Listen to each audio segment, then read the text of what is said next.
everyone. This is Kate from the Your Courageous Life podcast, and this is still the Your Courageous Life podcast, but I am partnering with my friend Andy Sewell for a special 9-part series focusing exclusively on lessons from my book, The Courage Habit. Listen in as we talk about how you can apply the psychology of courage and the neuroscience of habit formation to your life to create lasting behavioral changes.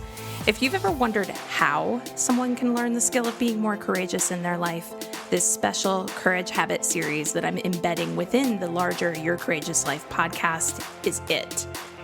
It's going to have a little Courage Habit themed intro, outro, but again, it's still the Your Courageous Life podcast, just a special little 9-part series where we do a deep dive into the courage habit and how you can apply it to your life.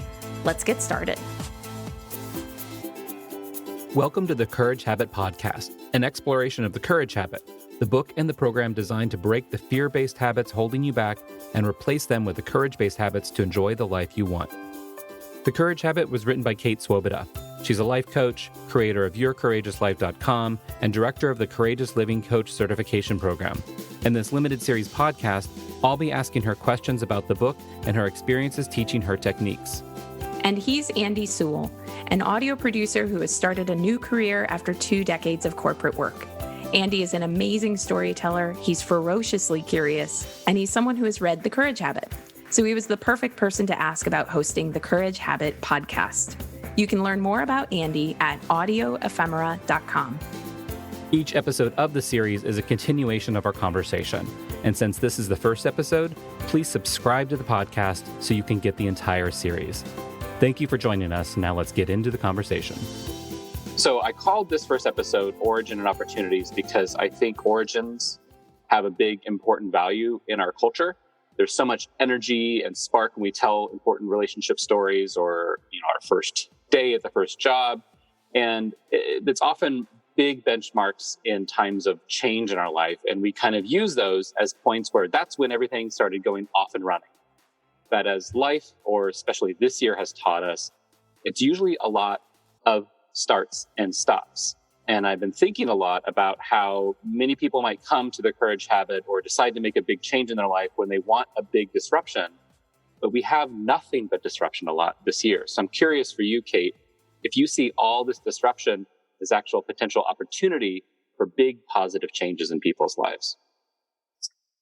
I do. And from a total no bullshit place, I see it as an opportunity, but not as a let's jump into seeing it as an opportunity, glitter, unicorn dust, all that stuff, right? Like before we get to the part where we look for the opportunities, and this has certainly been something I've needed to do too. We need, I think, a lot of space for just like things that freaking suck. Like, it's been this year in particular that we're recording it. And I'm assuming that this content's going to be really evergreen because life is not without challenge. But, we've had coronavirus. We've had a very necessary reckoning of what is happening with racial and systemic inequality, particularly in the United States and in other countries. It's a painful reckoning because there's no way that people can look away. You can't look at the video of George Floyd dying and look away. And certainly many, many, many other videos preceded his. And it's awful and horrible. And finally, we're seeing a collective rising up. And then it's very painful to see the backlash of that. We're seeing a recession. We're seeing a lot of fear around money and just being able to cover your basic necessities. And really the thing that I keep thinking about, and this was something that I was talking with a friend a month or two into the pandemic and was feeling really just sad. And the thing I was feeling a connection to was, how does the way that we go through the pandemic reflect on some level, or all of this unrest reflect on some level the wounds that we still carry from childhood? Because the big thing that I felt in my own childhood was that, and then certainly my parents did the best they could, and I don't want to go into an analysis of them. Every parent does the best they could. No parent, no two parents come together and say, I know, let's create a kid, see if we can like wound them in some way. That's not what happened. So my parents are great people. And there were times where just their own stuff got in the way, and I didn't feel a sense of an adult being in the room. And then I, as a kid, went into some level of hypervigilance and needing to be the adult in the room. I was getting myself up early to go to school from like third grade, second grade, third grade on, laying out my clothes each day, packing my own lunch, doing my own laundry, all this stuff at like, 7, 8 years old. So what I noticed when I was talking with this friend that was a big trigger for me as I was seeing the absolutely, and I am unapologetic about this, incompetent leadership that came out of the Trump administration, was a sense of despair. Like there's no grown up in the room. Like we are suffering. People are panicking. This is scary. People are dying and there's no grown up in the room. And that to me is an entry point for accessing the body. Like just having to just cry in the current day for the part of me that's scared and watching people suffer, and cry for the person I was. And when I share that, I get very curious about how that lands for you, Andy. Like if you think about it through that lens, if there's been any thread that you see, maybe not, but a thread that you see connecting like childhood, we'll just put the label wounding, which we all have on some level. And, we're in varying degrees of healing and restructuring those wounds, all of us. But, do you relate to that, I guess? I do. And there's something you said in there about how, as a child or as any sort of young being, we spend a lot of time learning these habits or our reactions, our routines to these different environmental stimuluses.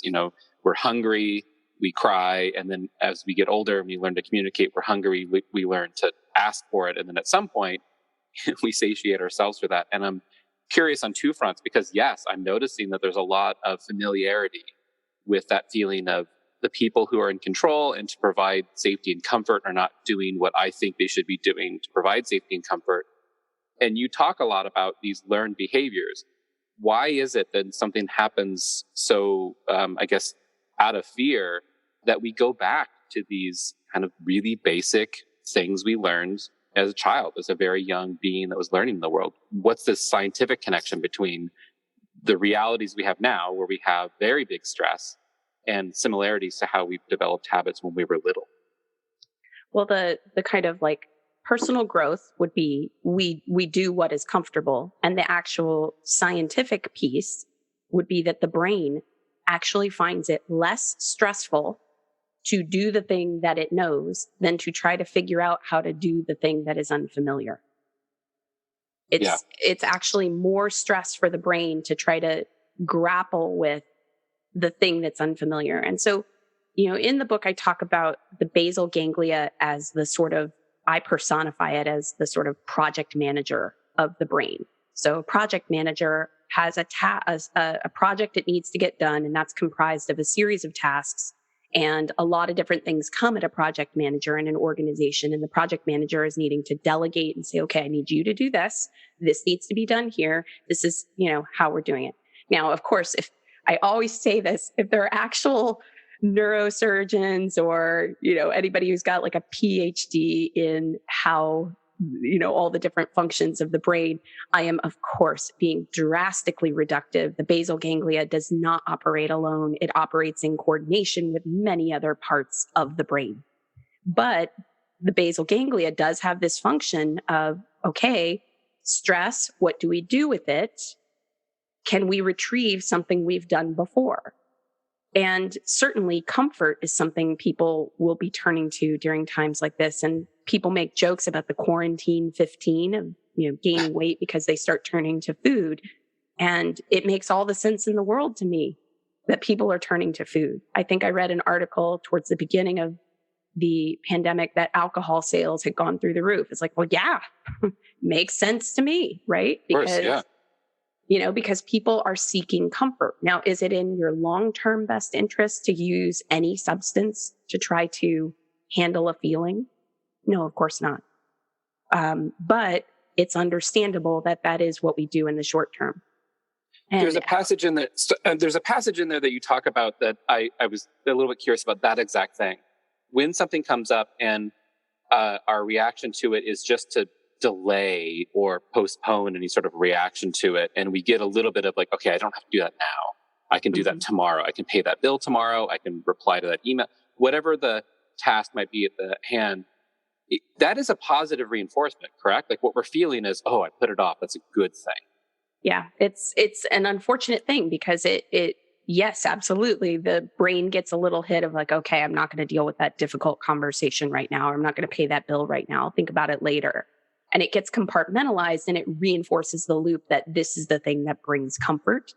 But of course, as anybody who's ever waited until the last minute to write the paper or avoided a conversation for so long that it blew up and became something 10 times worse than it needed to be, that isn't ultimately what we want to do in our lives. So that is a great transition point for something that we want to do with our lives. When I first picked up your book and I came across the idea of liberated days, so what would we imagine would be the most freeing, the most satisfying, like those beautiful, almost kind of, I always call them like vacation days, but a day without any interruption or thing we don't like. I've started to change what that is. And I think that it's because I was imagining something, but as I try to go towards that, I have become comfortable with certain things and decided that there's certain things that I wanted in my perfect day or my perfect life going forward that actually are not that important. Is that a normal thing that we kind of revisit the idea of our liberated day and how we want to change the way we want, like what we want in our life positively? We start to refine that as we move towards it. It is. And, the life coach in me wants to bring up the concept of what's called a U-turn. And it's a pretty common thing for someone. People start new things from different places, obviously. Some people are people who, and I would say actually most people tend to operate this way. They start with a lot of gusto, a lot of like, this is it. I'm going to be different. I'm going to do these amazing things. And then a couple weeks in to the project, sometimes for some people, a couple days, something shifts. And that's when they have their U-turn. Other people really, really want something, but sort of hold themselves back and hold themselves back and hold themselves back, even as they inch towards it. And then, a couple weeks in, that's when they suddenly go, that's it, I'm all in. But I'd say the majority of people are starting off with a lot of gusto, and they do this thing a couple days or weeks into any change that in personal growth parlance, we call a U-turn, which is to suddenly go, it's like an offshoot of the reductive idea at the heart of a U-turn is, why did I think this was a good idea? Who was I to think that I could do this thing? So that to me is the check-in. So it's like, what is your liberated day, Andy? And was the thing that you decided you didn't want to change after all, was your rationale for not changing it after all having anything to do with, well, that's just too big. It's too much. I'm just not the kind of person who, because that's where we get into limiting stories and we can really suss some of those out. And I'm like, just in all transparency, I just caught myself the other day in one of those because I am in the process of growing my business, and it's requiring that instead of it being just me and a couple of virtual assistants, it's like, no, there's actually a dedicated program coordinator, a dedicated marketing coordinator, a dedicated content manager, like butts in seats for specific roles. And I did a lot of work with a business strategist to start clarifying some of these things, continued it on my own, was working on it on my own, totally had a full afternoon where I suddenly went, maybe this is just too big. I'm probably just making it too complicated. I mean, it doesn't have to be this whole thing. This is just so formal. It's just so structured. I never imagined that I was going to have a business that had all these and I started doing this whole thing and thankfully recognized, oh, this is the U-turn. I'm actually just really intimidated by my business morphing into a new structure that's different than what it's been for 10 years now. And so if I give that example, I'm curious to know a little bit about your liberated day. And like when you ask that check-in question of, okay, is this a change I'm wanting to not, is this a change I'm not making because I've decided I'm not up for it in some way? Or is this a change I'm not making because maybe this thing I was pushing against, turns out I didn't need to push against it. It's not that big of a deal. I think, yes. I think that the one big change that has been hard for me that I imagine would be part of it was interaction with a lot of people. That was something that I think I was taking from a list of positives from my experience of working like 18 years in an office. And granted, for most of those 18 years, I was actually working remote, but most of my job required deep conversations and long conversations and a lot of coordination, a lot of contact and interaction with people. And when I decided I wanted to go in a different direction and more importantly, be independent, I suddenly adjusted that what I needed was to be completely isolated and to be on my own and I'd be just fine, to changing that to really wanting to seek out community and people to interact with. And obviously that becomes with its own challenges, not only just geographically, but because there's public health concerns about always being around people, but the efficiency by which those community interactions and how important it is to identify those people in your community, that's really shifting for me. And, and I believe in, all things come better with community. But it's really hard to build up a community when I was coming from a system where it's always provided for you, and to pick and choose that and really relish in those. It does feel exhausting in a way where community was easy before. That's the challenge I'm having now. So it's like shifting from relationships of convenience where it's like you see everybody at the water cooler, so they're just there, versus shifting into relationships that have shared values and really starting to evaluate people like, oh, maybe this person doesn't share my values, something like that. Exactly. And, we all have those relationships where you meet people in certain times in life and you just go as peas in a pod for some period of time. And then something changes, you get a new job, you move to a new neighborhood or city, and those relationships suffer because of, you're not close to them. Proximity changes.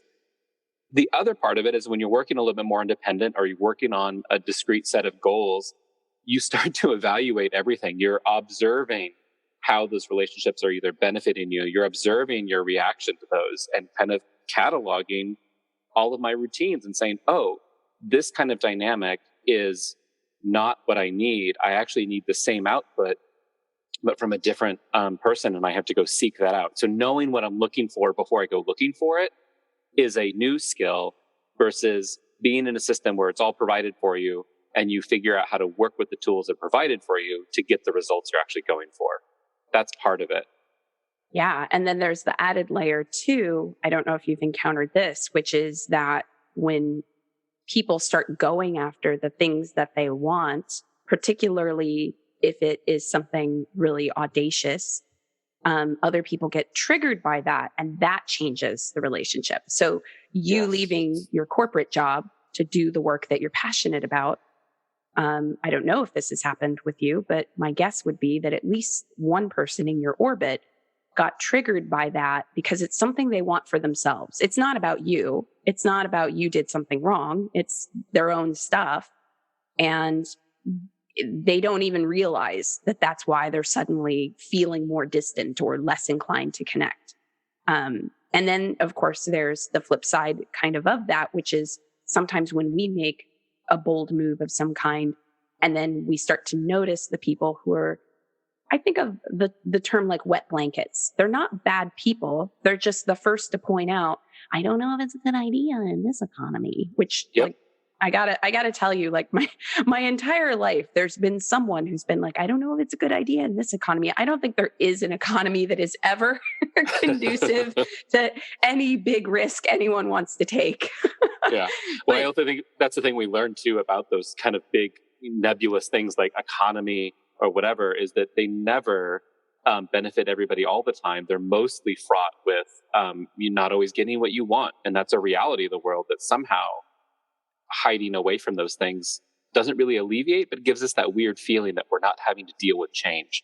So at least that's a good thing, even if we don't like what we have. Yeah. Yeah. I mean, it's related to it's an externalized reason not to do something. So it's like, there's not paying the bill because it's too stressful, which is more of an internal reason to avoid or push off doing the thing you need to do. And then it's just not a good time to pay the bill because I've got other errands today, which is more of an externalized kind of thing. And it's similar with that. Like it's not the right time to start a business because it's really overwhelming to me versus it's not time to start the business because the economy is what it is. And of course, we all know that logically, I think when we start to really slow down a little bit, separate the story out from everything. Okay, what is the story I'm telling myself about why I'm not doing this thing? There are people who have succeeded incredibly in every economy imaginable, and there are people who have had every single possible advantage, and for whatever reason, things just don't succeed. The question really has to come back to, what do you want for your life? When you look back on your life, I mean, personally, I don't want to look back with regrets. I don't want to look back and go, my business could have been more. And I had all these inklings of what it could be. And I even did the work. I mean, Jiminy Christmas, Andy, this example I'm giving you, like, I really I've the roles, the flow chart is created, the job descriptions and the KPIs, they're all there. And that to me is one of the, like, oh yeah, this is definitely fear when suddenly I'm going, well, I don't know, is this a good idea? That we relates all do it. Yeah, and that relates to the second thing that comes up for me a lot with this kind of separation from a community or team-driven effort to being an individual is the accountability, the self-accountability that comes in. Part of the reason why it was really convenient to go to the water cooler or whatever to meet up with people or see people casually or have standing meetings to meet with people was the passivity that I knew that eventually I would run into the person who I needed something from them or they needed something from me, and we would interact and move the ball forward. And that just kind of came in the normal course of things. Whereas when you're independent, the accountability starts and ends with you. And there's a lot more personal accountability you have to take on the beginning. And that's that overwhelming. And I'm wondering how much that informs the U-turn, where it's suddenly you're at the head of the pack, so to speak, because you're on your own, and you look forward and all of that can be overwhelming. And so it's much easier to say, well, how it was done before, it was done by consensus before. And that self-accountability is a big hurdle. It has been for me, but it works I always call it falling forward. Like you might as well just fall forward because at least you're still moving forward in some way. But what do you think about that personal accountability and its contribution in the early stages of somebody deciding they want to make a big change? Well, to me, this is where the habit formation really makes the most sense, because with keeping oneself accountable, in my experience, and this is part of running a business. This is part of if you decide to write a book. This is part of if you decide to move to a new city. This is part of if you decide to have a child. What starts to eat at you is decision fatigue. There are just so many decisions to make. And when you are not doing things by consensus, and especially, I mean, the example of working for yourself is a big one for a lot of people I know. It's not somebody else's money that is going to be used on that Facebook ad campaign. It's mine. Yeah. If I spend it on a Facebook ad campaign and I don't have the chops to monitor it, or I can't afford to hire a big, Facebook ads agency that charges $20,000 a month, like Coca-Cola can, that money's just going to be gone, and I'm not going to be able to use it for something else. With parenting, decision fatigue. It's do I want this or that for my child? How do I want the day to go? What do I need to bring when I go out? Moving to a new city. Oh man, I could talk about that. Decision fatigue. You can look at all the metrics in the world and then still, it just still might not quite be a match. And I think you're talking about that yourself a little bit when you're talking about evaluating relationships. There's a certain level of decision fatigue. And then as you get tired with decision fatigue, it becomes noticing the second guessing. Like, oh, am I second guessing? Did I really evaluate that person correctly? Oh, I don't know. Did I forget this thing when I was going to go out of the house with my kid? So the habit formation to me is the critical piece. So I'm going to tie all this together by just giving an example of like, in many ways, my life from on paper looks pretty boring. There are all these things that I do that I end up getting done, and that looks really great. But the actual structure of my day, pretty boring. I wake up in the morning and I go meditate.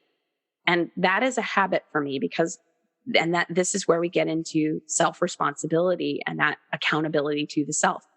I refuse to accept that, or rather, not I refuse to accept. Let me see here. It's more like, it's more of a deserving. I just feel really connected to the idea that I deserve a better life than what I know my life is when I don't meditate. I deserve better than feeling snippy and irritable, overwhelmed, stressed out, all the things that crop up if I don't meditate. And I also deserve better than constantly asking myself, did I meditate today? When am I going to meditate today? Should I do it later? How long should I do it? It's just like, F all that. Just sit down and meditate for 10 minutes in the morning, Kate. Like, just, it's madness otherwise. And I do it in the morning so that I don't have to think for the rest of the day, did I or did I not do this thing? Green smoothie. A lot of lunches are green smoothies. I get the kale, the spinach, the peaches, the strawberries, and the mango, and put them in a bowl in the morning so it can thaw out. I buy it frozen. And then I blend it. And then I don't have to do this thing later in the day. Well, did I get any greens today? Have I eaten anything healthy? When am I going to? Oh, well, I'll have kind of a not healthy carby lunch, but then I'm going to have a healthy dinner. Oh, I don't know for dinner. It's just stop the decision fatigue. It's like, this is my lunch. This is what we're doing. And same thing with working out at 4:00. 4:00, Monday, Tuesday, Thursday, Friday, CrossFit in my garage, since I can't go to the most amazing gym in the world, which is CrossFit Sav in Petaluma, California. Plug. Since I can't go there, 4:00, and then I don't have to do this thing. Should I work out in the morning? Should I work out at night? It's just, and so because I fill in those guideposts, the rest of the container is pretty solid.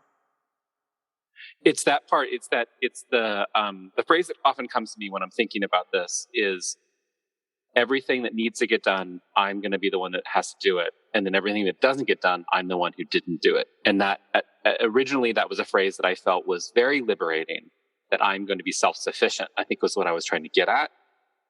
The second revisualization of that is, there are certain things that I need to do in order for the other things to get done that are primary. And there are other things that will get done with the help of the community. And I either kind of trust in it, or I prioritize the ones that make me most capable of taking them on. So it's almost a refinement of, do the important things that are for yourself first, and then you'll be able to get all of the other expectation stuff. Yes, absolutely. Because a lot of people think, oh, you want to write a book. So what you need to do is you need to outline your chapters. You need to da. No. That's not the hard part of writing a book. The hard part of writing a book is sitting down at your computer and feeling overwhelmed, and the voice in your head going, this is shit. You just wrote shit. You should delete that sentence. Who even cares about that idea? It's that stuff. So how do I attend to that voice? Through the meditation, through the green smoothies, through the 4:00 workouts, and it sounds like for you, one of the things you're recognizing through, for instance, relationships, is there are certain relationships that are going to support you showing up for what you do from the best possible place. And I think I hear you saying that if you just kind of let it all happen, who knows where the day is going to go, but that if you're intentional about those relationships, you actually see something greater emerge within yourself. It is exactly that. And I think that is something that you learn when you decide to not necessarily turn away, but you decide to turn inward and try to figure out your contribution to all those successes, and realize, yes, some of them happen because outside we all agree to drive on the certain side of the road. We all agree to say hi to each other, be kind to each other. But then when you really get into the part of, what do I need to get done? And what am I trying to do? What are my goals? And it always comes back to, it's up to me. That fatigue can set in, but it also, you can realize, yeah, those are things that need to get done, and I will get them done. It's that right now I need to do all the things that are important to take care of myself so that those can get done.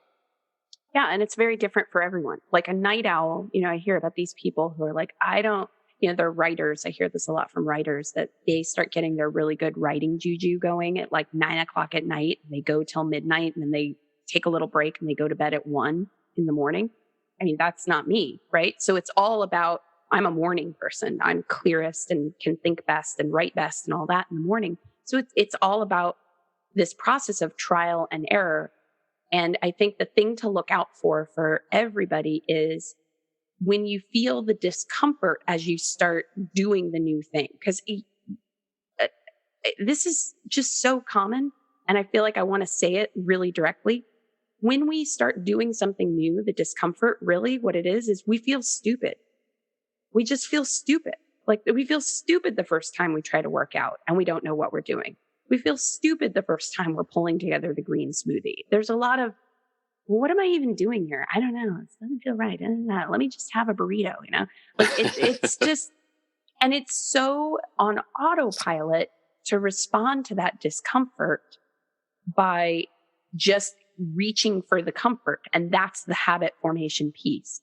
So it is uncomfortable to dive in deeper and go, okay, what's actually going on here? And then also we as humans tend to layer an extra bit of neuroses on top of it. Like, I shouldn't feel stupid for doing this. I should feel more confident for doing it. And I'm just kind of like, to quote the incredible Ian Van Zandt, call a thing, boo. Like you are where you are. You don't feel comfortable doing it and you think you should feel comfortable doing it, but let's just call a thing. You don't feel comfortable doing it.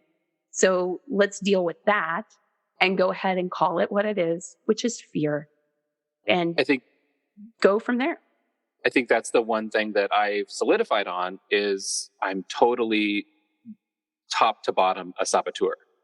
And I say that because I often will look at the big idea and get very enthusiastic about the big idea and then get nuanced in all the little tiny mechanics that add up to that and feel confident in attacking those smaller steps, thinking that that's enough effort. Eventually the momentum will build up and then the big thing that I want will manifest.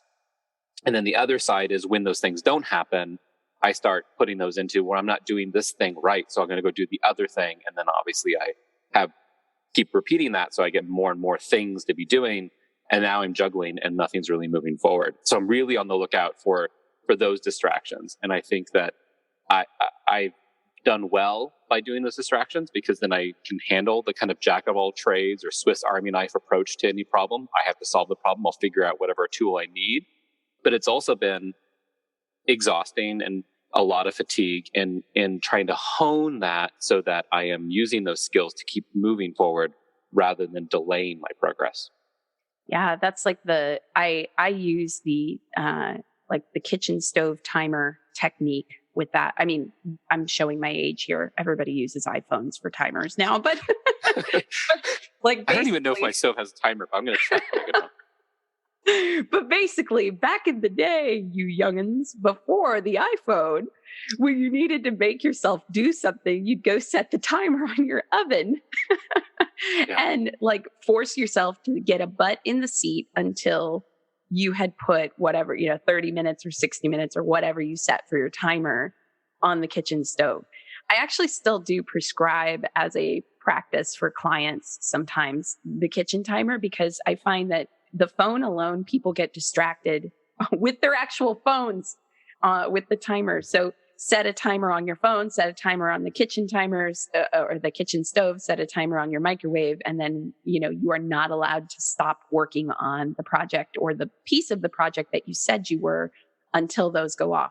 You're describing something that's a little bit of the flip, which is I think of it as like the research and development that just, starts to get bloated with more and more research and development or more and more tasks or more and more pieces. And the strength of what you're talking about is vision. And then the skill that it sounds like is the next piece is to learn and then become masterful at is paring away, like the proverbial clump of rock that had to be chipped away at piece by piece to reveal David, Yeah. And I think that the part of that comes out of that self-experience of realizing that is there are skills, like you said, that like the vision, there are things that come out of that you are very good at that maybe need less of a touch, but you just kind of observe and acknowledge that. And the parts that are uglier, you don't want to deal with, become smaller than that when you can kind of balance them against the other successful traits that you've already kind of developed, all the really good habits that we've already developed. And well, part speaking of relationships, I mean, who do you know in your circle who's really good at delegating? Because you could totally show them your to-do list and say, what would you slash? Yeah. And then like, you just have to take their advice initially. And if it turns out that they slashed something that you really ended up needing, you can always add it back in. But it's kind of that, okay, they're the person who's really good at the delegating and paring it down to the essentials. Let me take their advice at least initially. And that becomes a way of using that connection to move yourself forward. Oh, but I'm a Virgo, so I have a hard time delegating out my own power to somebody who's going to help me delegate to my success. Yeah. So that's another skill. Yeah. No, right? I'm the skill of going, okay, this is a skill to let somebody else step in a little bit and offer their feedback. And that brings you back to the importance of community. And I want to kind of wrap up on this point. When you are building a new community, do you have any tips on how to seek that out? Like how to use these observational skills to find the right person to air it against? I feel like we don't always make the right choices, and we maybe pick our closest friend and say, I want to run something by you. I want really strong, honest, critical response to this. That in itself can be a fear. But how do we identify that there's a source that's really good? Or is it just about our own interpretation of wherever the information might be coming from? I think a couple things. I mean, if you want to meet new people, speaking of somebody who has moved to a new city, I think showing up at some of the same places at the same times.